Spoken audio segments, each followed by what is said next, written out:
Hi everyone, welcome back to my channel. This is another puzzle video. As you might be able to tell, I love puzzles, and so far it's been one of the main themes on my YouTube channel. It's a great way to improve at chess. It's fun, should be a bit challenging, ideally. But today's video is directed at beginners, maybe getting to low intermediate. I'll definitely be doing some more advanced videos as well with some tricky puzzles, but for today, very basic level where I'll be walking through a bit slowly some of the puzzles or all the puzzles. So if you're new to chess or you don't have much experience and you're looking to get better and starting out with puzzles, this is the video for you. The plan is to do 8 puzzles, 2 at an 800 difficulty, 2 at a 1000 difficulty, 2 at 1200, 2 at 1400, according to chess.com. So here I'm putting 800 to 850, we'll do 2. Don't forget to pause the video to try and solve it yourself so that you can get some training out of the video.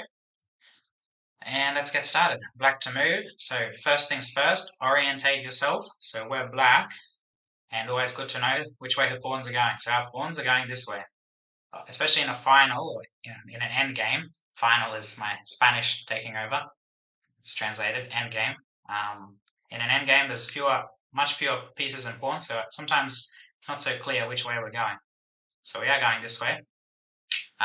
First thing is to count material. So where we have a queen and a bishop against a queen, bishop, knight, rook. So we're down a lot of material.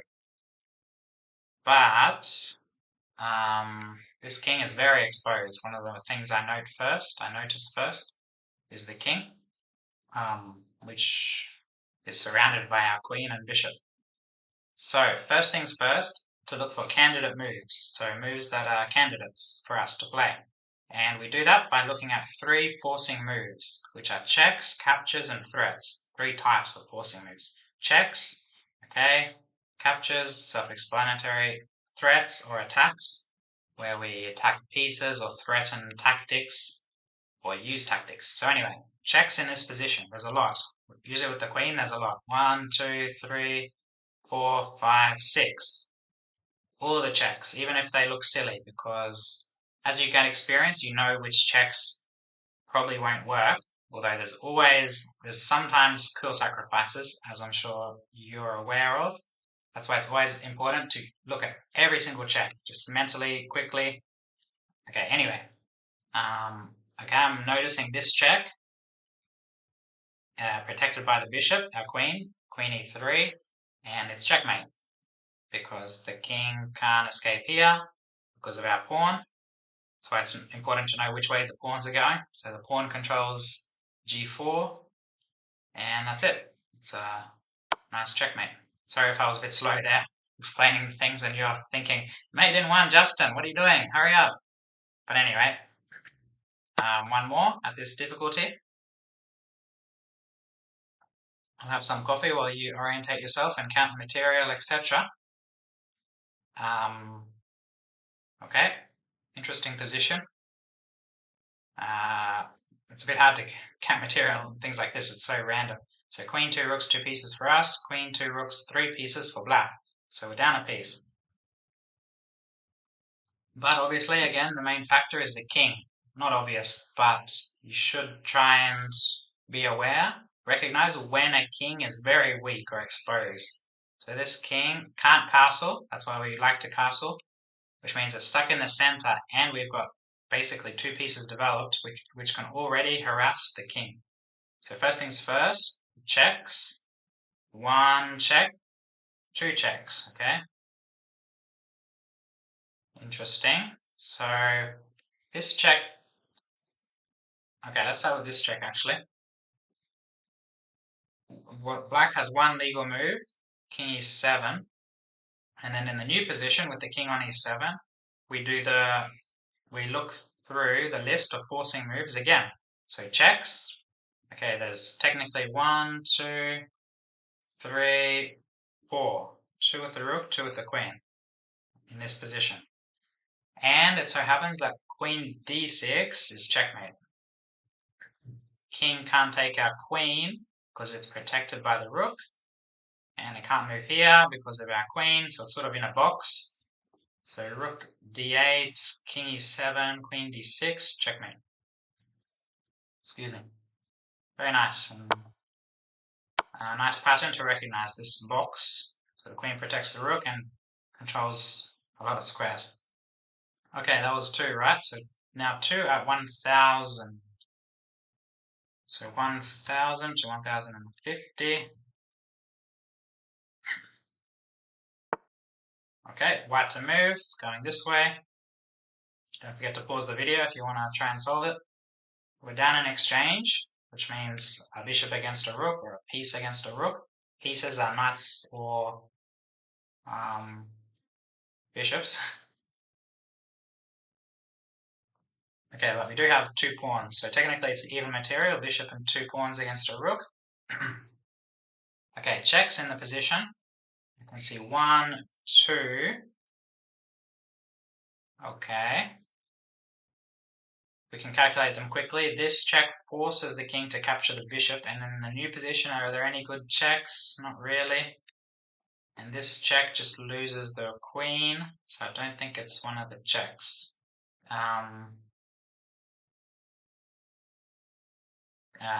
Captures. No captures in the position, are there? Nope. And threats. Okay, the main threat, the biggest threat in chess is checkmate. Threaten checkmate, right? And I can see that we can threaten checkmate with queen f7. We're threatening queen g7 checkmate. So that's a massive threat. Black has to either counterattack, which means check us or checkmate us, but they don't have any good checks, just the queen sacrifice on d1, which means that they have to defend the threat, which means defend g7, control g7, because that's our threat. The only way to control it, to defend it, is with the rook. Rook g8. Okay, now in that new position, we have to start again. Checks, captures, threats. So checks as a couple. We can take the rook with the queen. There's this interesting move, bishop g7, because it means that black only has one legal move, which is rook takes bishop. And then in that new position, we calculate again the checks. I can see rook c8 check, because the rook is now on g7. And in that position, black only has 1, 2, 3 legal moves. 2 of them are to block with the queen on the last rank, and the third is to go back with the rook. And in all cases, we win, to put it simply. Because if the queen goes back to one of these squares, we take it with the rook, which is on c8. And if the rook blocks, which had taken the bishop on g7, then we just take the rook, checkmate with the queen. So this is quite advanced for 1000, I'd say, because it's not a check or capture, it's a threat. But it's very important because checkmate ends the game, so if you can threaten checkmate, it's very forcing. It's one of the most forcing moves, right? Okay, we threaten checkmate. Okay, that's strange that they don't show this line with rook here, because I'll quickly click on the analysis board, which should let me make the move. So queen here, mate in 4. Okay, the best move for black is to give the queen with this check, but let's say rook g8, bishop g7, very nice. We could also start with rook c8, but it's a bit more tricky. This is forcing. Forces, rook takes. Only move. Now rook c8, and again, black has this option or this option. We just take the queen, or this option. We just take. So very nice. One more at this difficulty, I believe. Sorry if you can hear the dog. Our neighbors have a dog that barks a lot. Okay, white to move.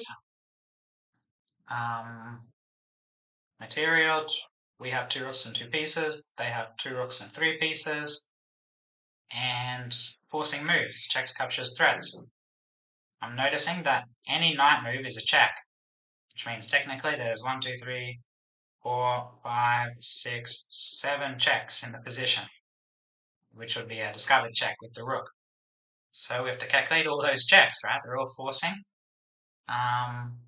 Noticing that after any check, for example, black can't block. They can't put anything on the e file, which means they have to move. They can't take the rook, obviously, so they have to move the king. And they only have two options. So after any knight move backwards, that's not taking here. If any knight move backwards, black has two options, two legal moves. So that's interesting. So I'm just going to start with a random one just to see what happens. Knight here is interesting actually because it controls d8, which means knight c6 check. Sorry for the flickering light.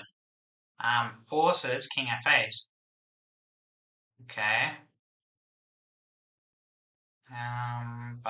And in that new position, we again look for checks, and I don't see any.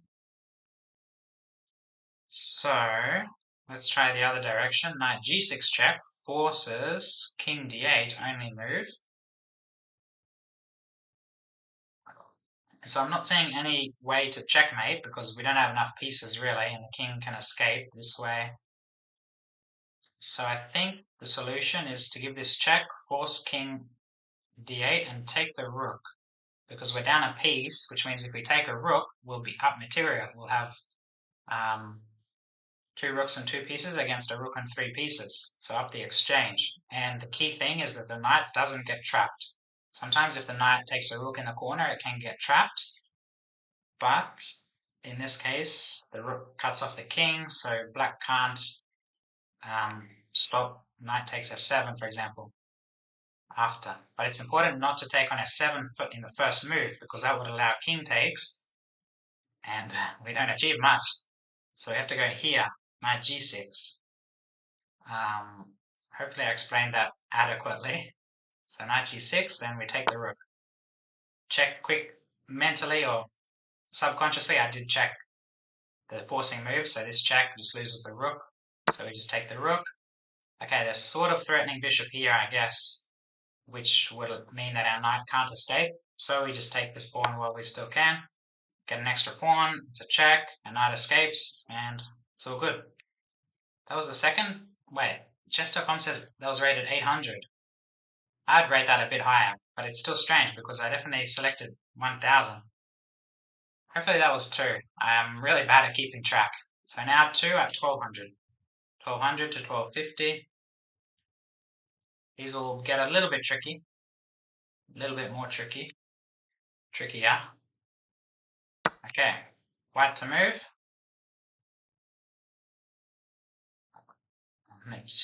Material. We have queen and 2 rooks against queen, 2 rooks, 3 pieces. So we're down 3 pieces. So that usually tells us that we have to checkmate. Win a queen and more, or checkmate when we're down so much material, right?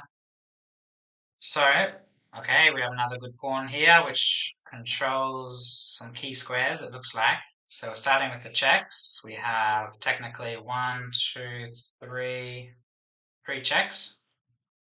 This check's covered, and this check's covered, so we have to play this check. And then wherever the king moves, it has 1, 2, 3 options. We checkmate on b7. The pawn controls this escape square. They can obviously block with the knight, but we'd take it. So that's a nice mate in 3. Okay, one more at this level. White to move. We're going this way. So our pawn controls this square, always important to note.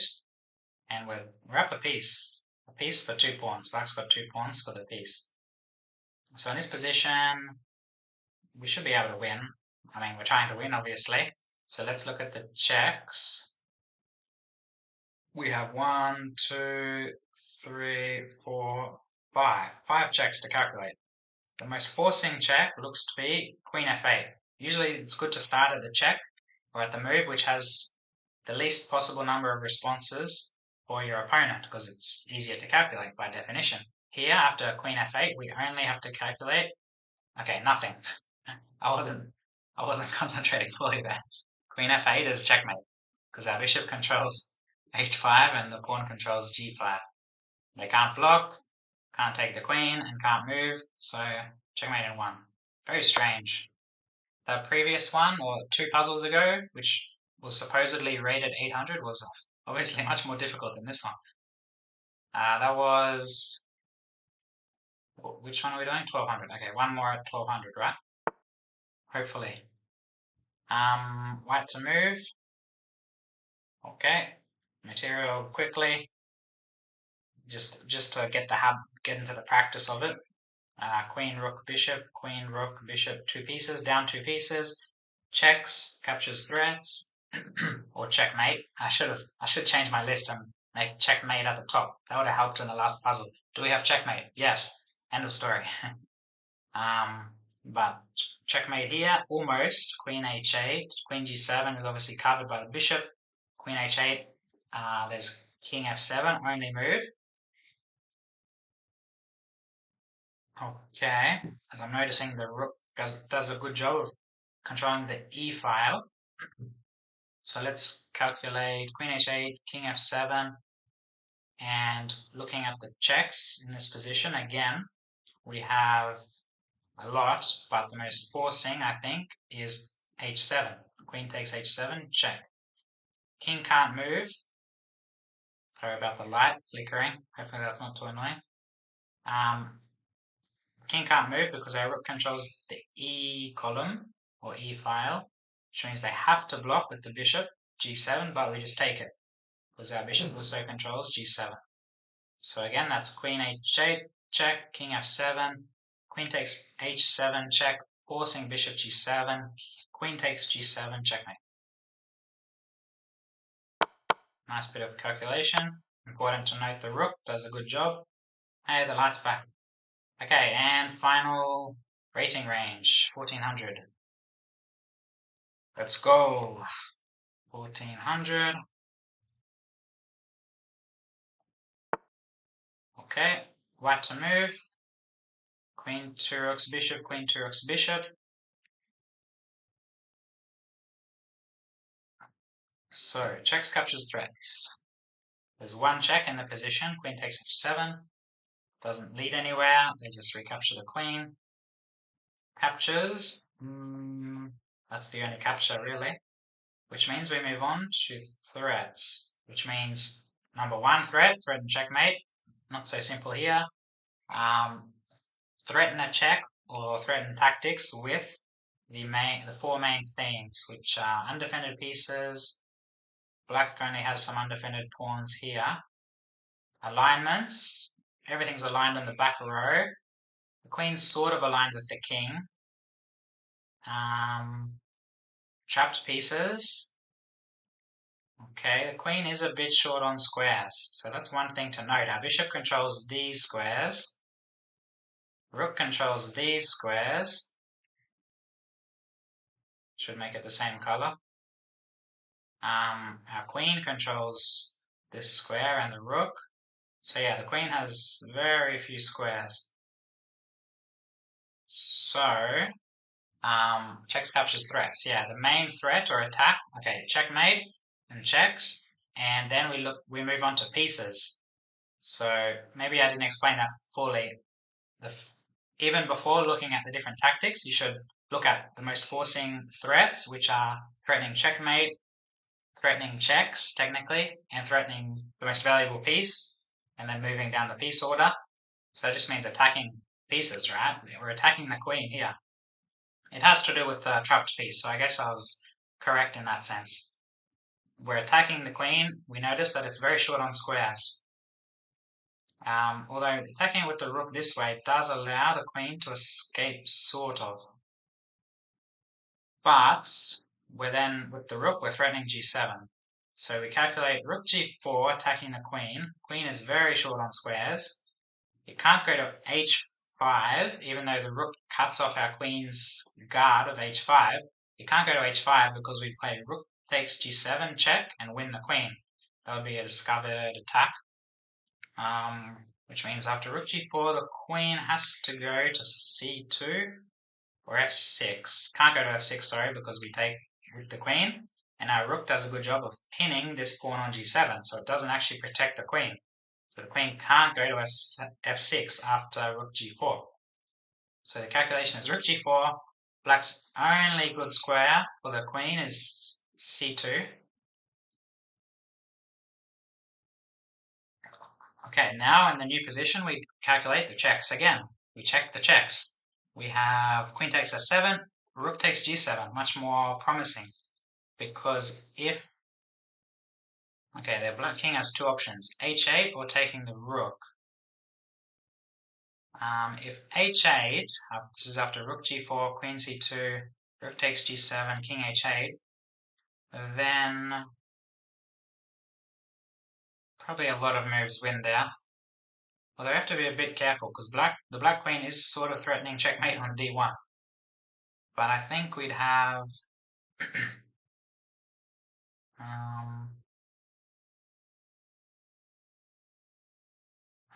not so easy. Rook takes, king h8. I wanted to take on h7, but after king takes, don't see the follow-up. Because the queen also, the queen also defends h7. So what am I missing? Rook g4, queen c2.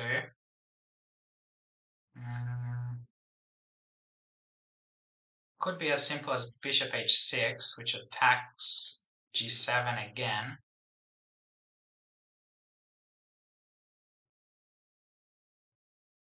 So rook g4, queen c2, bishop h6, threatening taking on g7. Now our rook guards the back rank, so we're free to move the queen.